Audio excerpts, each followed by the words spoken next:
nakarating kay Pangulong Ferdinand R. Marcos Jr. ang ginawang pambubuli at pangaharas ng Lisod sa gayang content mga parke bro. Kaya naman Marag ng haras yun kayo ba? CIDG. So may gabi ka natong tanano. Mag-react data ning usa ka Russian nga vlogger nga nang haras ni siya diri sa ato yang giharas ang atong mga kababayan nato nga Pilipino. Usa ni siya ka mga par usan siya ka vlogger nga Russian. Unya ka nang haras ni siya sa mga gwardiya diri sa Pilipinas, pero dili sa Cebu hitabo. Dito ni siya sa Manila.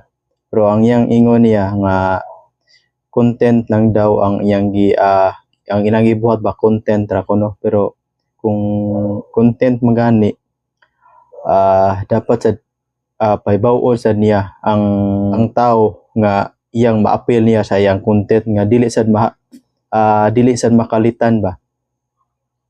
Kita na siguro mo ani mga bar mag-react na iyang style niya kay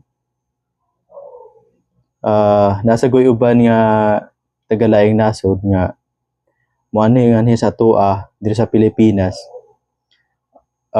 Murag ang ilang tan-aw nato mga Pilipino ba, murag kanang ubos gi kayo, murag pobre kita sa ilang pagtan-aw nato unang muratag murata nila underestimate nila ba kani siya mga pare tanawan mga pa nadakpan na ni siya kaning Russian vlogger, nadakpan na siya mga pare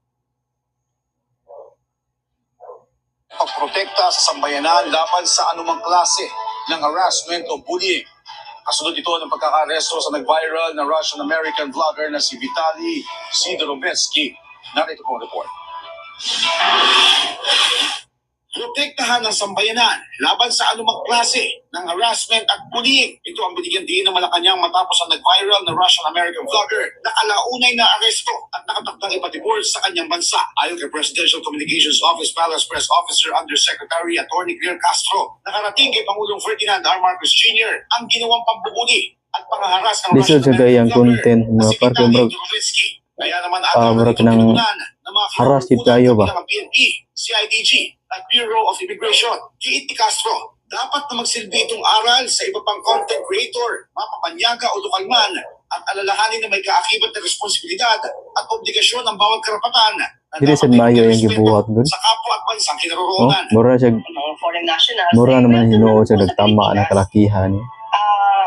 Pero hindi po ibig sabihin nito na kung welcome sila, handa na rin po nila na bastusin ang mga Pilipino, ang kustumbre po natin, ang batas natin. Abusado na sigud kayo ng ubang mga kung kayo man po ay ilabi na niya mga puti. Dapat limitahan lamang po. Abusado kayo nga maabot sa tuwa dito sa Pilipinas. Ayon naman kay BI Deputy Tanaw nila ba ng kailangan respetuhin mga dayuhang gumagawa pobre kahit nga sa ilang pagtanaw.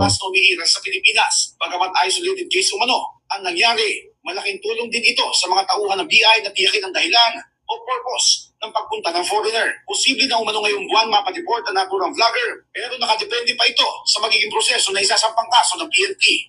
Ang Pilipinas, paboritong puntahan din po ng mga ng mga vloggers, foreign vloggers, and we have to ensure na kung pumunta sakto yun. Daghan kayo mga inhibitor din sa Pilipinas, mga tagalaing nasod nga nang mag-vlog lang. At isa din po yan sa recommendation at pag-usapan din po. Making sure na ang darating dito are compliant. Nag-react lang kung ano yung mga parke vlog ng bati isa kay paminawon. Bati isa tanahon ba nga kita mga Pilipino, anaon lang nila. Ay maaari din anya sampahan ng kasong unjust vexation ang cameraman nito na napag-alaman ng Pilipino. Kasabay naman ang nakatakdang deportation, maituturing na rin anilang persona ng grata ang vlogger dahil sa ginawa nitong pangharas at pambubuli sa ating mga kababayan. Mula PTV, Joshua Garcia, Balitang Pambansa. Bully resad kayo ayang gihimo o maparo. Sobrahan na po ang uban yun mga kaning mga pariner nga manhid sa tuwa sa Pilipinas. Sobra ra pod kayo ka abusado bitaw. Natanaw sa atong tan-aw nato mga Pilipino ba nga Pobre na yun kayo ta sa ilang tanaw nila. Manong inaana na ilang pagtartar sa tuwa.